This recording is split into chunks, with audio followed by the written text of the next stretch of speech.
ঢাকা ১৭ আসনে প্রধানমন্ত্রী তারেক রহমানের নির্বাচনী প্রতিশ্রুতি বাস্তবায়নে স্বাস্থ্যসেবায় সমতা প্রতিষ্ঠায় শীর্ষক আলোচনা সভায় যোগ দিতে মঙ্গলবার সকালে কুর্মিটোলা হাসপাতালে আসেন তার সহধর্মিণী ডাক্তার জুবাইদা রহমান।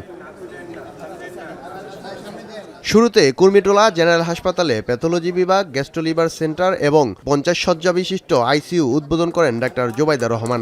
এছাড়া বস্তিবাসী নারী পুরুষের জন্য ৫০টি করে সংরক্ষিত শয্যা আলাদাভাবে প্রতিষ্ঠা করা হয়েছে।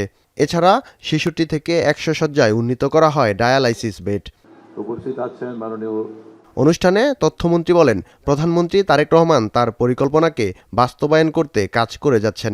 আর স্বাস্থ্যমন্ত্রী বলেন, ভঙ্গুর অর্থনৈতিক অবস্থাকে সবল করতে সরকার বদ্ধপরিকর।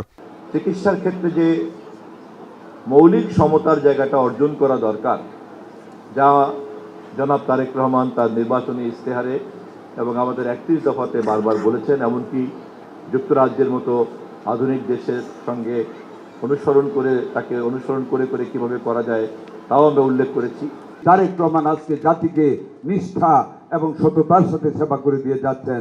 আমার দৃঢ় বিশ্বাস আপনারা এই ১৭ আসনের মানুষ সুনিশ্চিত সুন্দর স্বাস্থ্য ব্যবস্থা থেকে আপনারা বঞ্চিত হবেন না।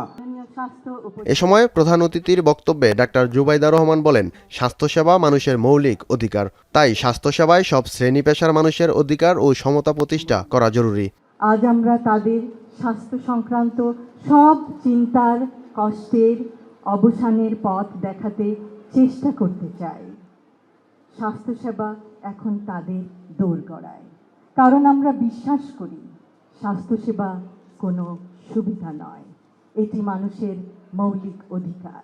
ডাক্তার জুবাইদা রহমান আরও বলেন, দীর্ঘদিন অবহেলিত থাকলেও সময় এসেছে স্বাস্থ্য খাত ঢেলে সাজানোর। নবজাতক শিশু থেকে শুরু করে বয়োবৃদ্ধ পর্যন্ত সকলেই যেন সুচিকিৎসা পান। ফেরদৌস রহমান, এখন, ঢাকা। ভিটামিন ই ও সি সিরাম ৮টি প্রাকৃতিক অয়েল সমৃদ্ধ লিলি সিরাম অয়েল, যা চুল পড়া কমায় মাত্র ৩০ দিনে।